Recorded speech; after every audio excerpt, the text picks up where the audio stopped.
What's up, guys? We're coming to you a day late, but it's election day, and we get to cast our votes tonight on some of these performances, whether we think they were true outlier performances or they are trendsetters going forward.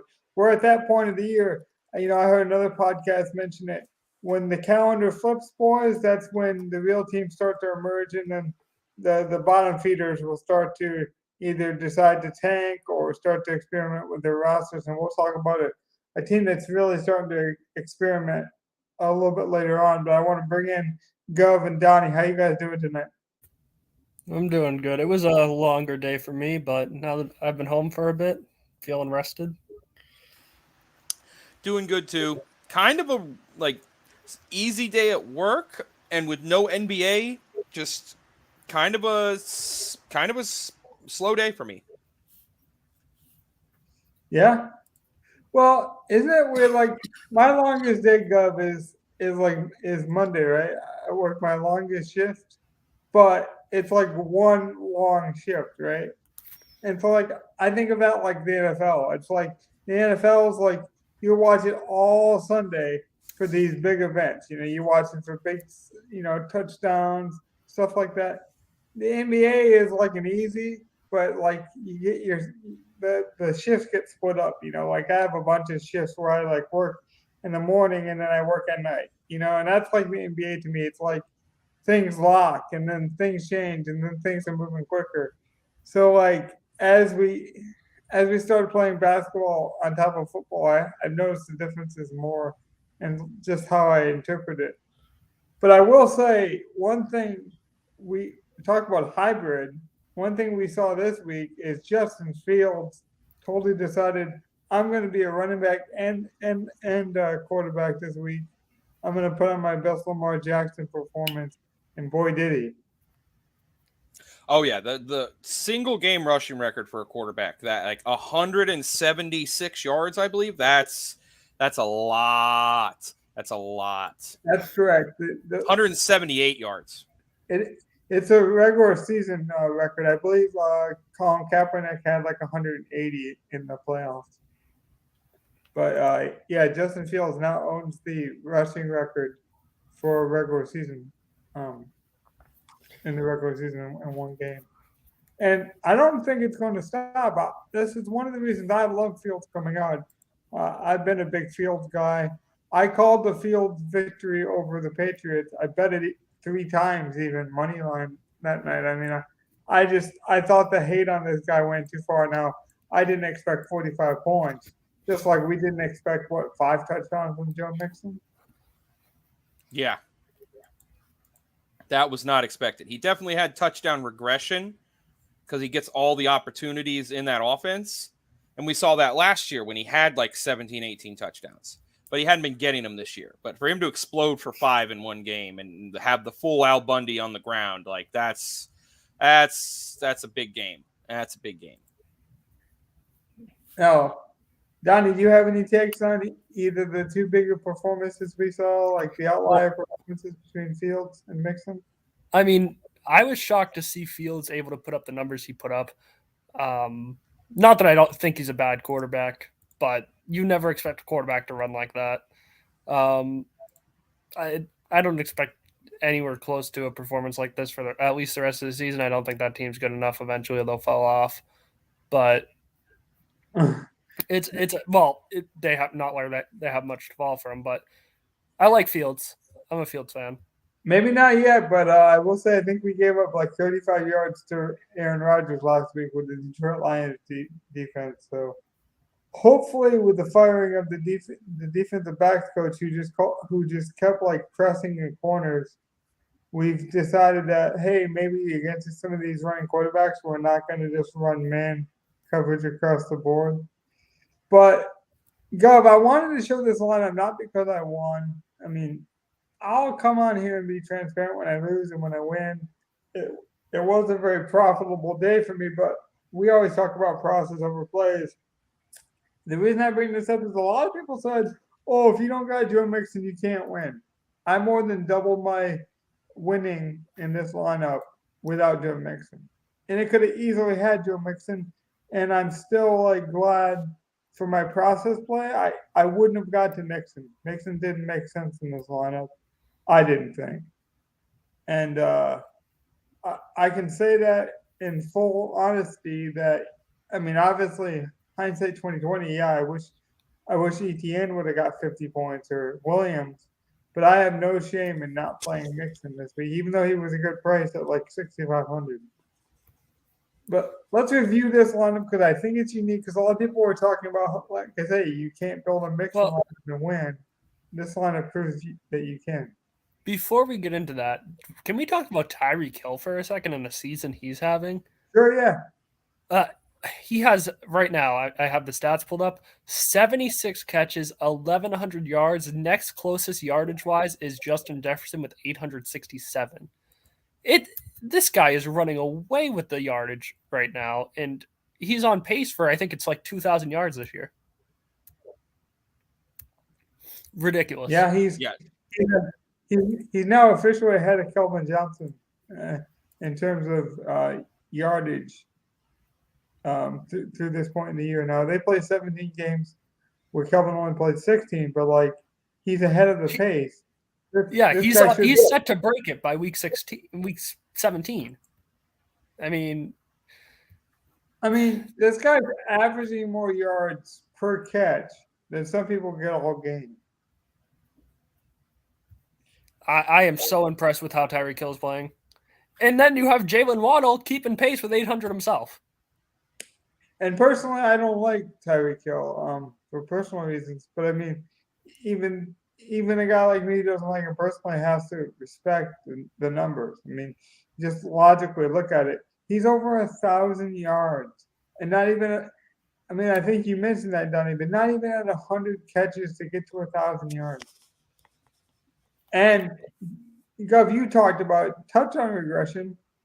Let's talk about touchdown regression for Tyreek Hill. He only has he could have a lot more.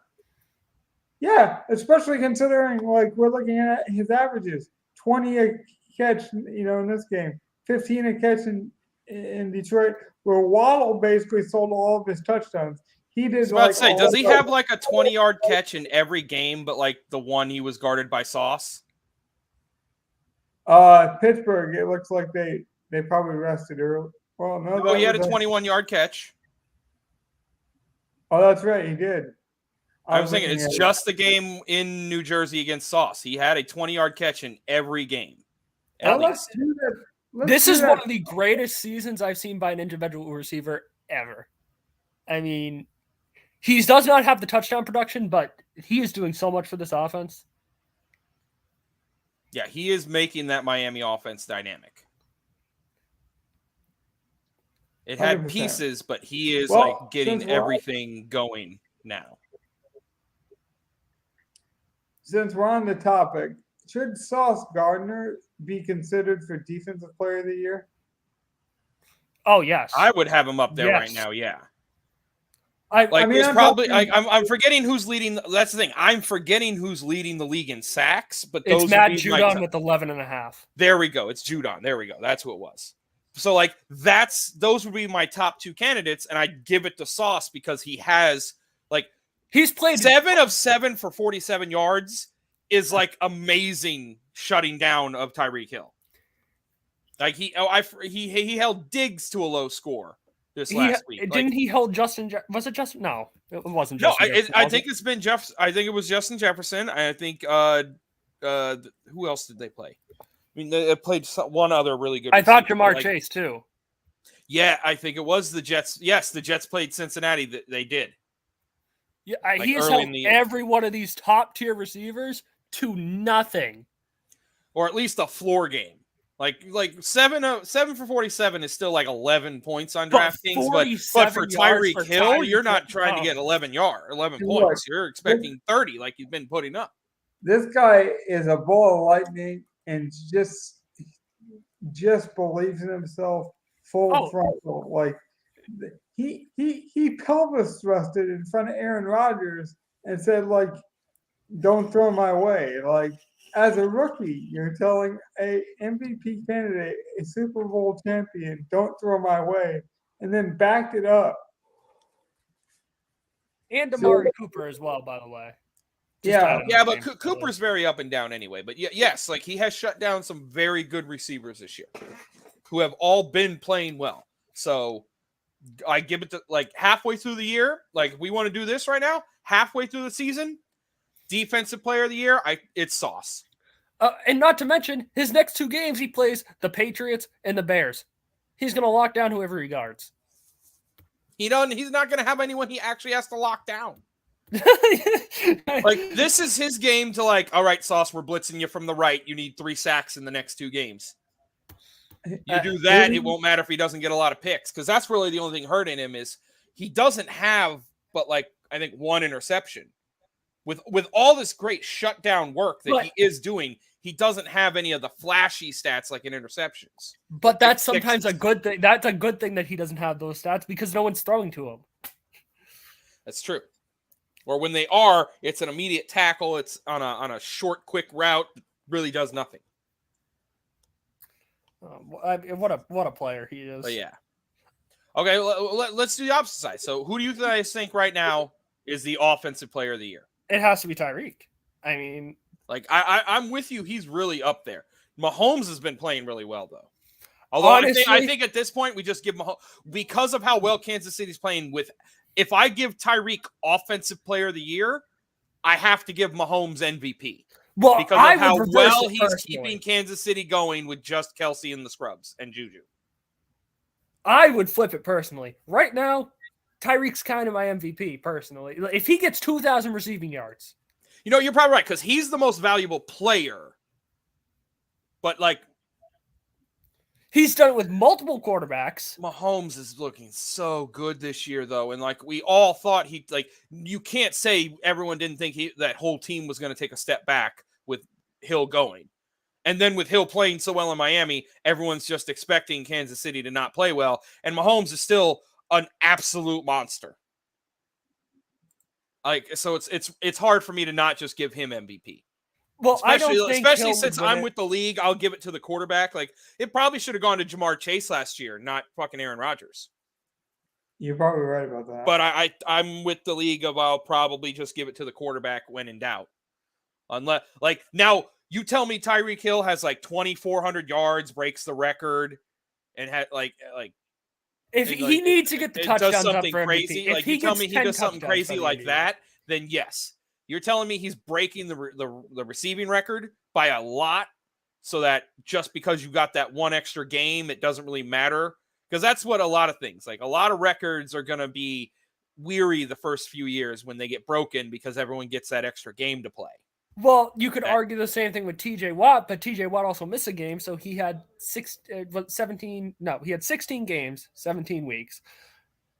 So I again, the first few years there's going to be those questions. But again, if you hit it to a certain degree, like TJ Watt, yeah, it's okay, but like to be fair, even if you take away the game, TJ Watt didn't have like the greatest season of all time. Sack rise. Like it's not like he broke the single season sack record. He just had No, he just had the most sacks in the league. No, I know you tied it. Did he? Yeah, he tied the sack record last year. I'd have to look that up because. What you got time, man? No, yeah, you keep talking. I'm gonna look it up real quick. Oh.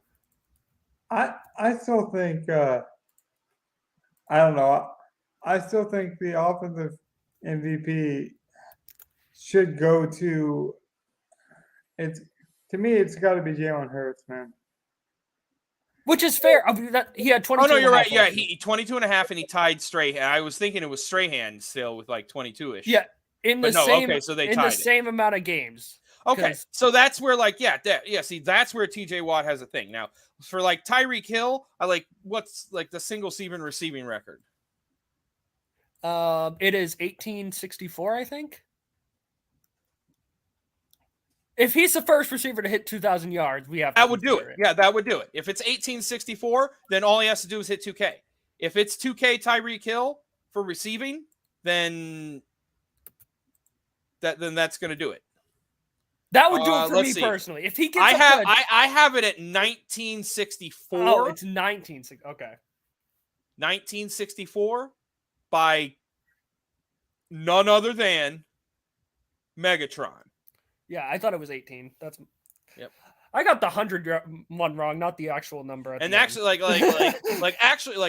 Cup got to 1947 last year. Yeah.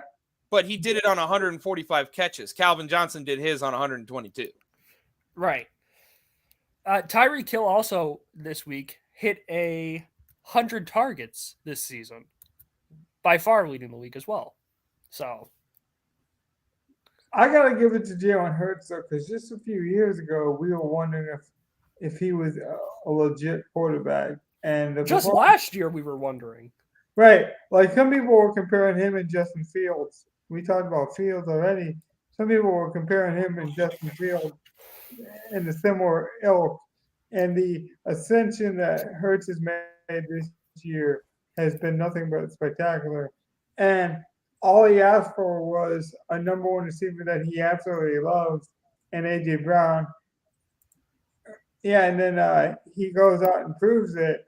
Hey, you did me right, and we're going to show you that we're the right combination. And he did us right by marrying us two together, and I think that was very wise. So why don't we do that, though? Why don't we break down a lot of this, because that's been our tradition, and then we'll quickly transition into some futuristic season projections. Well, we have one more big news thing that we could also hit on as well. Go ahead. Not big news. Brady hit his 100K yards, first player to do that, and I believe he also tied the game-winning drives record as well, or passed it. I forget exactly, but big milestone Brady this week. That's what he's fighting for right now, anyway. So might as well mention it. The fact that they play in Germany next week, I think that's a scary thought. I forgot who they're even playing. Isn't it Seattle? It's Tampa Bay versus Seattle. It's Seattle. Okay. Yeah. If Seattle Gino wins that game, Brady, that would be hilarious. I love that. I love that. So I much. wouldn't be shocked. I mean, they will win that game. Foreshadowing on Friday, but they will win that game. Tampa is not good. Gino's just playing very efficiently. Tampa hasn't been playing well. Brady clearly is a good quarterback, and when he can just do the things against a bad defense, he can get things done. You saw that last week. Like, if he's got a bad defense, he can just tear it up when he needs to. You give him one drive, Brady can do it. Like, he's one of those quarterbacks. We already derailed, and we're talking about good stories in the NFL, especially as they correlate to DFS. And just like, you ever have a DFS play go in your lineup where you're like, he's doing good, but I also like this player. Like, I'm actually like this person. For me, that was DK Metcalf this week. The fact that he was almost out for the season, his season was written off. The Seahawks offense is going to have to change. The Cinderella story is over. And then the fact that they somehow got DK Metcalf back, because he's a machine. He's not even human, apparently. And then he scored a touchdown in that game, a game that he wasn't even supposed to play. He was basically supposed to be done for the season. I actually traded him away when I heard he was playing off my fantasy team. Yeah, that's incredible, dude. The human specimen that guy is. He is ridiculous. I don't know how wasn't the report 6 to 8 weeks? Yeah, it was something like that. Yeah. And Pete Carroll feared it as well. Pete Carroll said we hope to get him back to the playoffs. Like, that was the initial, like, we hope to get him back to the playoffs. And then, the very next week, he's out there catching a touchdown. So I just wanted to shout that out as a good story. So here's what I want to do with this lineup, though. I want to show you that you can win without Mixon. And even if you don't have Mixon or you didn't get on Mixon, that doesn't mean you did anything wrong. We talk about it all the time. It's process over plays, and sometimes the process is just not going to go your way. Like St. Brown in my lineup this week saw a ton of targets. He just didn't he didn't catch the ones that mattered. Like there was a fourth down one. If he catches, extends a drive. We're close to the red zone at that point. I think he dropped one that I think would have been a touchdown earlier. But then maybe Mitchell doesn't score the touchdown in my lineup, and so the 8 points isn't there for Mitchell. So don't look at the end result and be like, oh, if only I would have played Mixon, I could have won. You can win without Mixon, just like I saw plenty of lineups lose with a Mixon lineup. So you got to build out your process, and then you got to stick to your process. Because I hit a lot of other good running backs. I mentioned Travis Etienne, Walker, Fields, who I consider a running back tongue-in-cheekly this week because, just the ungodly numbers he put up. But any overarching thoughts about whether you should have played Mixon or not? You go what's your take on that? Because I know some people were just going crazy, saying oh, well, DFS is broken because you basically just have to get lucky with one player. Well, there are weeks where one player breaks the slate, as they say. Mm-hmm. And Mixon did that this week by having a massive game. But he was probably the second tier of plays at running back. The top tier plays were the Etiennes, the Ramondres, the Walkers, and then maybe Eckler. The next set down was Aaron Jones, Mixon, Eno Benjamin, and Deion Jackson and stuff like that.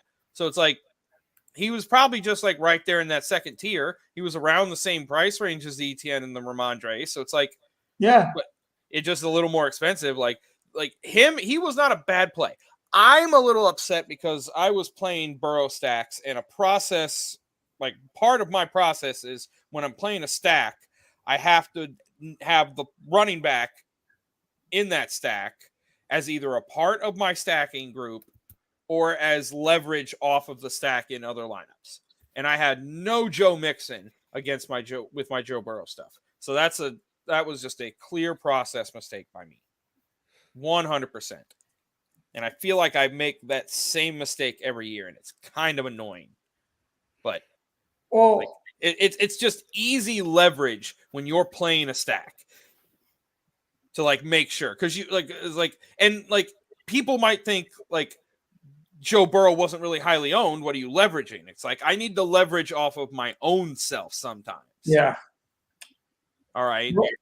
Sometimes it's playing both sides of the coin. It's well, I'm playing Burrow, but it's entirely possible Mixon just kills all my Burrow stacks by playing well, which is what happened. Right. Now, even if that happens, was I thinking Mixon was going to go for 50 fantasy points and have 5 touchdowns? No. I figured it would just be a 3-touchdown game and Burrow would do the same thing that he did. But they just decided to have an offensive destroyer game against my Panthers. RIP. Well, let me just point this out for a comparison standpoint.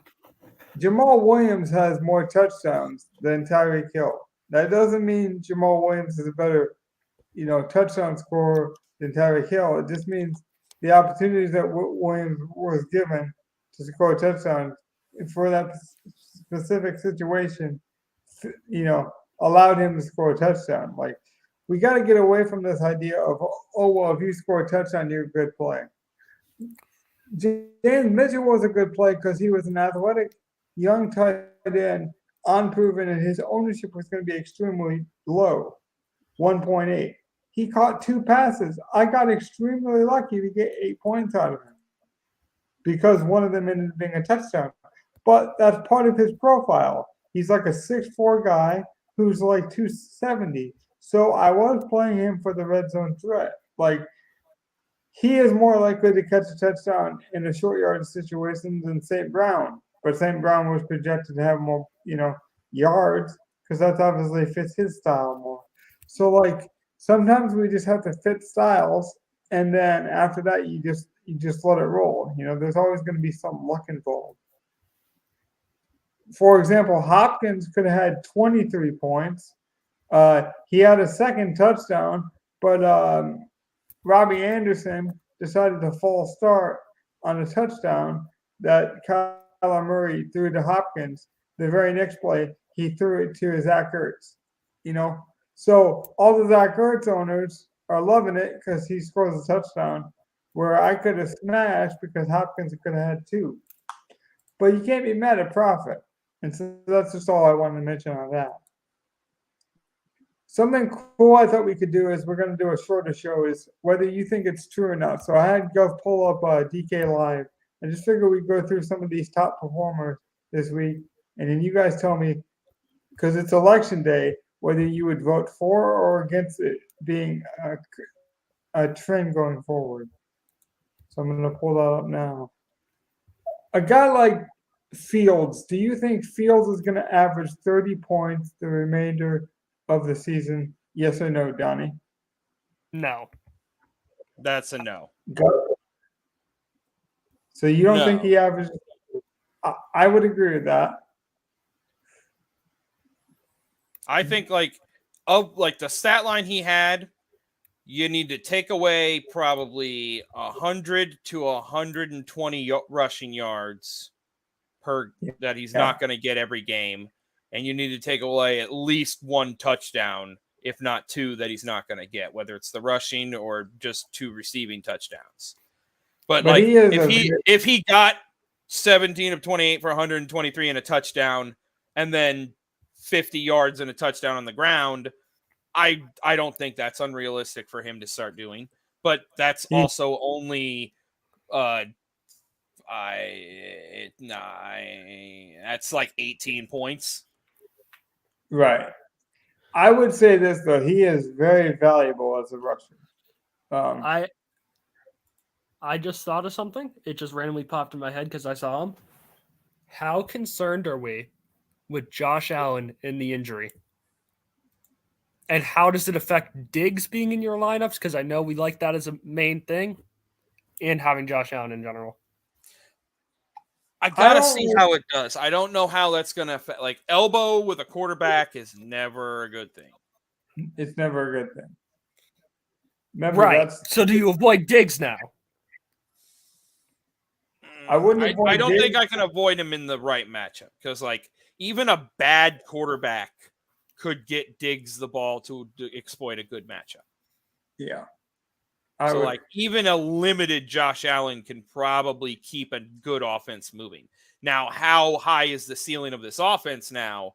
That we still need to see. Especially without the rushing. If he's going to be hurt like that, does he have the rushing potential that he's been giving us? That might have been a reason to go get Nyheim Hines. Like, if you think that's ahead of time, you want to go get him another check down target so he doesn't have to throw it downfield. Could be. Like, could be a smart move. Even if they knew about it ahead of time, yes. If he's throwing screen passes and they're going to Hines, there's still that chance that it breaks away. You still get the same amount of points. The reason I don't play Allen is I just think he's too expensive, and I think his ownership and the price just doesn't give me enough upside. I'll be back in a second. So can you pull up wide receivers for me? Yep. Okay. So if I had to tell you who's going to score more fantasy points this season, Cooper Kupp or Adams, both have quarterbacks who have struggled, who are projected to do way better than they've done so far. They were even projected to be contenders in their divisions with these two, and it hasn't happened. Stafford hasn't even had 20 fantasy points, this season. Who do you think is more likely to score more fantasy points, though, Adams or Kupp? It's rough because, like, Kupp is going to get 9+ targets every game. He always does. Yeah. But Adams looking like he's going to do the same thing if he's going to get, like, he got 17 targets. Like, that's a lot. That's a lot of targets. That's a lot of targets. So, like, that's a close race. Like, I don't want to bet on that. Like, that's a race. Like, I don't want to bet on that. I want to watch that. It's going to be like neck and neck.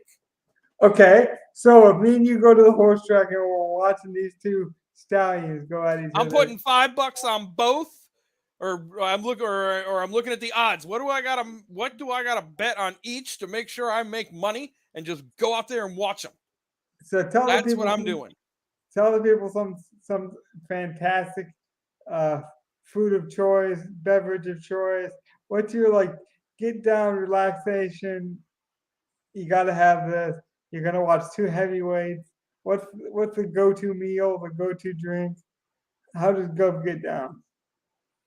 If I'm at a sporting event, I'm just grabbing me a soda and like a pretzel, maybe a slice of pizza or a hot dog, just sitting Classic, down, eh? munching on like, yeah. I just want fucking stadium shit. Give me Yeah, that. Give me a bag of candy and some popcorn and a hot pretzel. Like yeah. literal, yeah. And just all the soda and cotton candy. If I'm at a ballpark, I need a dude walking up and down with cotton candy and sodas and slushies and stuff. Gotta love Hey, it. I appreciate that classic traditional thing.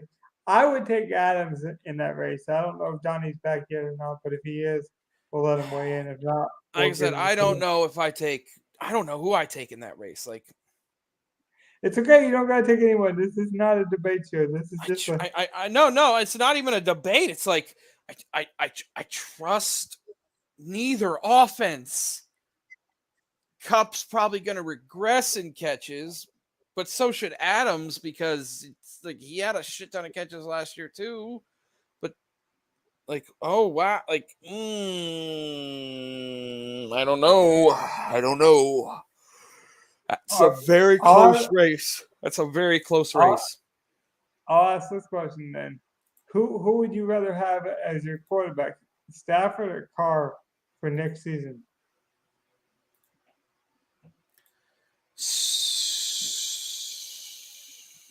Stafford. It would be Stafford for me as well. Could you go to tight end, please? Yep. Is TJ Hawkinson for real with the Vikings? If they're gonna use him like this, yeah. If he's gonna get like, if he's now going to be an 7 to 8 plus target tight end, like, yeah, like it's gonna work. I do have Sorry some about insight. that, guys. So the story about Hawkinson that I had heard was Dan Campbell said, "Hey Hawk, we love you. We got an offer we couldn't refuse. We thought 2 seconds in the third was better for what we needed because we need to get these young blockers that we got on the field onto the field because they like to run the ball." He said, "I think you're more of a receiver than a tight end. I want you to go out and basically be Mike Gesicki." Because remember, he coached, I believe, Mike Gesicki's rookie year. And so apparently he gave TJ like some praise in the way I basically saying, like, you're one of the best receiving tight ends, but you just couldn't put it all together for us. Go out and kill it. TJ Hawkinson apparently stayed up for 12 hours straight learning the playbook just so he'd be ready for this performance. So, Donnie, Gov couldn't decide. I asked him a brilliant question about wide receiver. I asked him who he thinks is going to score more fantasy points, Cooper Kupp or Adams going forward. Who do you got? I think it's going to be Cooper Kupp. I just don't imagine a world where the Raiders decide, okay, we're going to force it to Adams. Hence, you did see they gave him 17 targets last week. Yeah, that's my exact thought. No, I said the same thing. I took no horses in this race. I said I will place no bets or I'll bet on both sides and just watch the fun of this race.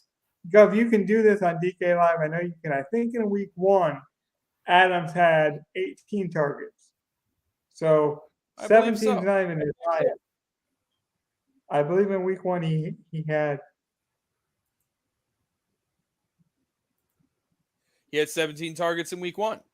But Kupp also had 15. That's what I'm saying. Kupp is good for just as many targets most weeks as well. So it's like, but I know that the Rams are going to be desperately trying to make the playoffs. Eventually the Raiders are just going to be out of it if they're not already.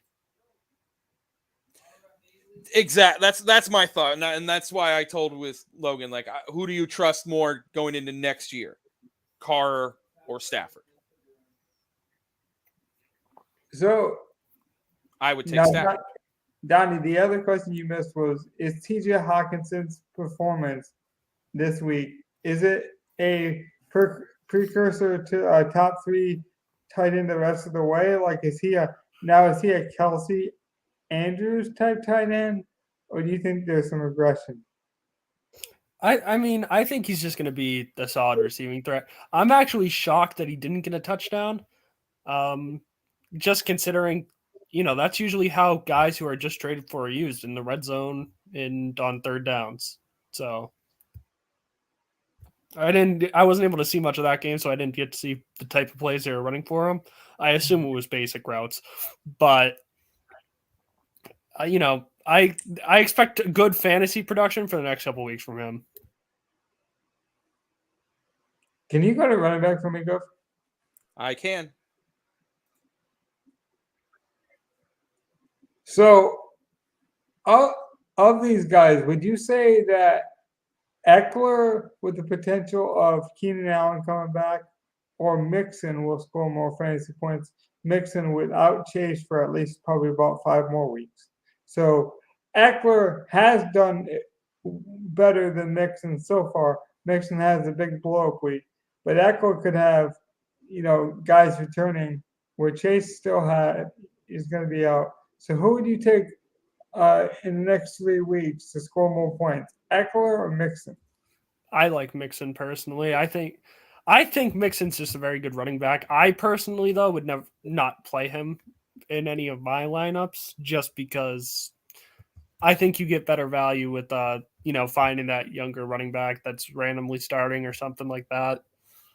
That's a good point, and I think I got even a better question for you, Go. We don't play Mixon next week based on his ownership, right? Because a lot of these casual people are going to look at box scores, and Mixon's basically unplayable next week. Maybe. Like, I'm not so sure. Like, it depends. Like, I'm not so sure how owned he is going to be. I forget when Cincinnati actually plays and who they play. I don't even know. Again, I have not even looked at this. I haven't even looked. I'm not even sure. I'll just go look it up right now. Yeah. Someone look at. So they play they have a bye week, I think. Oh, this is their bye week. So yeah, he can't be chalky. They play the 20th. So what do you guys this week, is it? No. What do you guys think about no bye. What do you guys think about Jeff Saturday taking over with no NFL experience and no college experience? I like the move because it's interim, and like interim jobs are usually lame duck jobs anyways. They're usually like your old man jobs, Cornell or Charlie Weiss or like like John. Like people were talking about John Fox should have taken the job because he's like a special coordinator for the Colts. But I like giving like a Hall of Famer who's been around the game for years, who's wanted to get in, who's picked the brain of Peyton Manning, and they've already talked about owning the Colts in some capacity as like a group.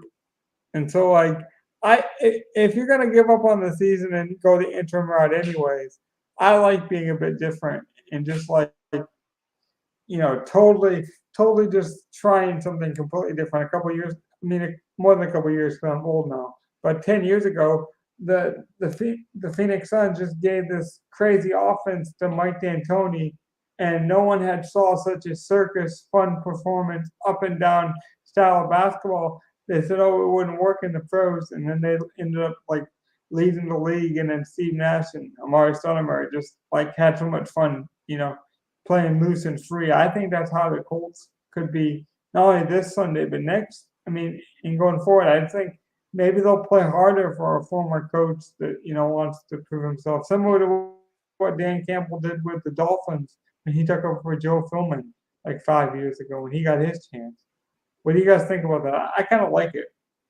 I think the worst case scenario still is the best case scenario for the Colts. If you guys suck and you get the second overall pick, you get your quarterback of the future. You don't need to go through this stupid QB carousel that they've been going. Wait, do they have their first round pick this year? They do, right? They should. I believe they do. I think they do. Besides the point. You suck and you get a high draft pick. Awesome. You end up going on a nice run and he earns a head coaching job. That's cool too. It's a win-win for the Colts organization. I just like that they're trying something a bit different because, like I say, the chances that an interim head coach becomes the head coach is very slim anyway. So what's the point of giving it to a geriatric head coach that did it 10 years ago that probably doesn't have the energy or the want to do it again? Like, if you're going to tank, you might as well try to tank the opposite way where you give it to someone who has no experience but is hungry. So then maybe you do wake up a sleeping giant. And then if you don't, to Donnie's point, you're still going to get a top pick. What do you think about that, Go? I mean, that's totally true. And that's probably what they need to do at this point, knowing that they're not going to win that division, is tank and get their quarterback. Like, that would be the smart move. It's a fun way, though, to be like, hey, we're going to give this Hall of Famer a chance. He obviously knows football. He obviously loves football. He's worked for ESPN as an analyst, as a data guy for them. So, like, yeah, he doesn't got NFL experience. He doesn't got college experience. But it's better than bringing in he was a center for freaking a decade. Yeah, Herm Edwards has tons of NFL experience and college experience with Arizona State. But I wouldn't say that Herm Edwards is any more qualified to be a head coach at this point than Saturday. I really wouldn't. I mean, at this point, bringing in a Herm Edwards to basically let him go in 10 weeks, I kind of like that. I know Jeff Saturday was just there for their Colts Ring of Honor, and so he just he probably asked him around, "Hey, are you interested?" "Yeah, I would be interested." "Okay, cool. Let's make it happen." I kind of like it because then players tend to play harder for it. Players, coaches in this case, most literally. I like the move. Any other takeaways from a week from a futuristic perspective, perhaps, that we're missing before we wrap up?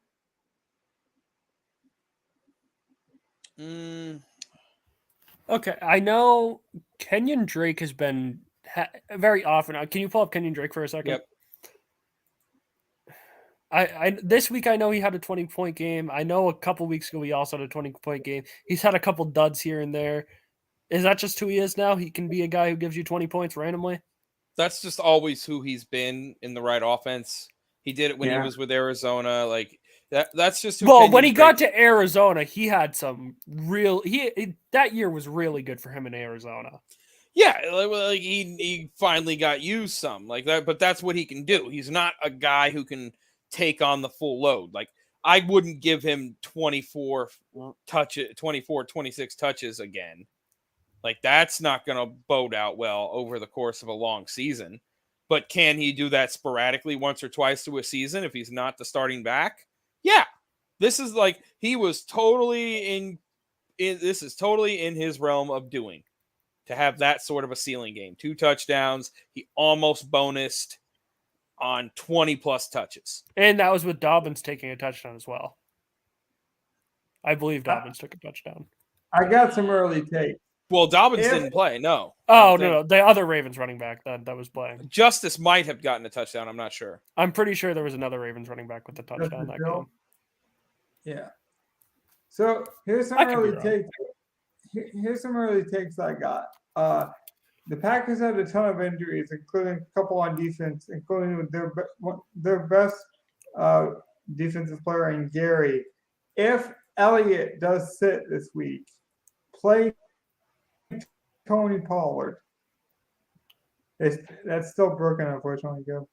But play Tony Pollard this week if the Packers are banged up and they're bad against running backs anyways. I can't wait to play Kavarius Toney. He looked very good in limited snaps against the Chiefs. I have no idea what his price is, but if he's cheap, I would go right back to that this week. I want to go right back to Van Jefferson because Van Jefferson is 3,500 this week and dropped an 80-yard touchdown right off the face mask, and his snap count's been going up. And then Romeo Doubs got injured basically for the season, potentially for the Green Bay Packers. So Christian Watson at 3,500 might be a play this week. But one guy they definitely left too cheap, Gov, they have Alan Lazard at 6,000. I think that's a smash spot for an injured Packers wide receiver core. Amari Cooper is also 6,500. So that's just some of my early takeaways of guys that were too cheap. Anything else you guys want to mention before we get out of here? That's it for me. Yep, I think that's about good for the review. This might be one of the shortest shows, but it's important that you guys know it is election day. So if you guys, hopefully if you're of age, you took your right to be expressed, whether you choose to vote or not. That's also an expression. So just celebrate that we can make a choice today, even if you chose not to vote. I mean, I know a lot of people say you go out and vote. It's your right. It's also your right not to vote. So like whatever your choice was, be comfortable with it. It's kind of like DFS. If you're not having fun in the contest that you're playing in, maybe you're playing in the wrong contest. It doesn't always mean that you're bad at DFS. There's a contest out there for everyone. There's rainmakers, there's sports betting, there's DFS content, there's cash games. There's tons of different ways to enjoy, football, including best ball. So like, however you guys got out and enjoyed yourself today, I'm glad you did that. And take care. Everyone be safe. Good night. Night, everybody.